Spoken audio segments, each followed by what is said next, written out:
Welcome to voice of English literature. Viewers, आज हम literary term या लिटरेरी डिवाइस के जिस कंपोनेंट पे बात करेंगे वो है एलिगोरी। ये लिटरेरी वर्क में इस्तेमाल होने वाला बहुत ही अहम कंपोनेंट है। इसकी डेफिनेशन और एप्लीकेशन क्या है, ये जानने के लिए टॉपिक का बाकायदा आगाज़ करते हैं।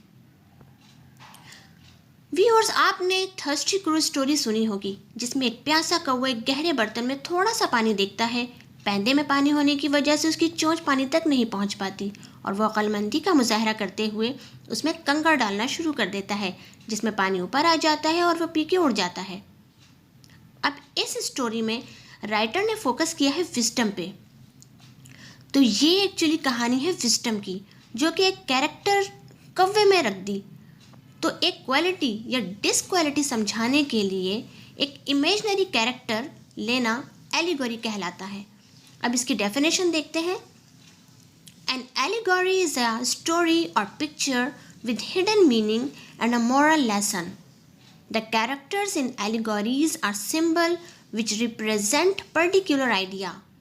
तो एलिगोरी ऐसी स्टोरी, ऐसी पिक्चर होती है जिसमें लाजमी एक हिडन मीनिंग हो। मतलब कहानी आपको सिंपली जो समझाई जा रही हो उसके अंदर एक मीनिंग निकलती हो। कौवे की स्टोरी में एक मीनिंग थी कि कौवे की अक्लमंदी को जाहिर करना था। और मॉरल लेसन इसमें क्या था? मॉरल लेसन ये था कि if you are wise you can do anything. तो कौवे की कहानी का कैरेक्टर एक आइडिया है जो कि विजडम पे बेस करता है। इसी तरह हम दूसरी एग्जाम्पल देखते हैं, रैबिट वर्सेस टर्टल रेस। ये स्टोरी भी बहुत ही फेमस है। ये रेस तो असल में कभी हुई ही नहीं, लेकिन स्टोरी के ज़रिए हमारे दिमागों में बिठा दी गई है, जिसमें रैबिट और टर्टल की रेस लगती है और रैबिट रास्ते में सिर्फ इसलिए सो जाता है क्योंकि उसे अपने तेज़ भागने पे बेइंतहा यकीन होता है। अपने गुरूर की वजह से वो हार जाता है और टर्टल अपनी खुद एतमादी और मुस्तकिल मिजाजी की वजह से जीत जाता है। तो यहाँ पे राइटर ने कुछ आइडियाज़ लिए और उनको कैरेक्टर्स में डाल दिए। आइडिया क्या लिया? रैबिट में उन्होंने प्राइड लिया, जबकि टर्टल में उन्होंने मुस्तकिल मिजाजी ली और ये दोनों चीज़ें डाल दी इन दोनों कैरेक्टर्स में। तो ये स्टोरी इस तरह से बनाई जाती है जिसमें इमेजनरी कैरेक्टर्स होते हैं जो किसी न किसी आइडिया को शो करते हैं। सिंपली स्टोरीज़ में हम शेर को जंगल का किंग कहते हैं, फॉक्स को क्लेवर कहते हैं और आउल को वाइस कहते हैं। दर हकीकत इन जानवरों को नहीं पता कि वो शेर जंगल का बादशाह है और लोमड़ी जो है वो इतनी चालाक है या आउल जो है वो इतना वाइज है। ये सारी चीज़ें इमेजनरी हैं जो कि हमारे दिमाग में हैं और इस तरह की इमेजिनेशंस को कहा जाता है एलिगोरी।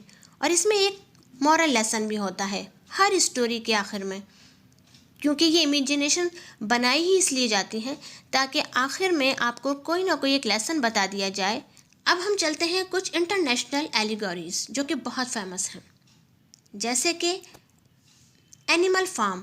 ये लिखी हुई है जॉर्ज ऑसवेल की, जो कि रशियन रिवॉल्यूशन पे उन्होंने 1917 पे लिखी थी। लेकिन इस स्टोरी में असल में दिखाया जाता है कि एनिमल्स जो हैं वो इंसानों के ख़िलाफ़ इनकलाब लेके आते हैं। तो इसमें हिडन मीनिंग ये होती है कि जॉर्ज ऑसवेल रशियन रिवॉल्यूशन को शो करना चाहते हैं जो उन्होंने एनिमल और इंसानों की फॉर्म में शो किया। सेकंड है the Faerie Queene. Edmund Spenser की बहुत ही फेमस बुक है ये, जिसमें एक फेरी लैंड दिखाई गई, लेकिन उसकी हिडन मीनिंग क्या है? एक रियल वर्ल्ड। और उसमें जितने कैरेक्टर्स हैं सिंबॉलिकल, इमेजनरी, और उसमें जो आइडियाज़ दिखाए गए हैं लोगों के अंदर कि जो उसका हीरो है रेड क्रॉस नाइट, उसको दिखा दिया हॉलीनेस। इसी तरह जो उसका वाइस कैरेक्टर है उसको बुराई दिखा दी गई।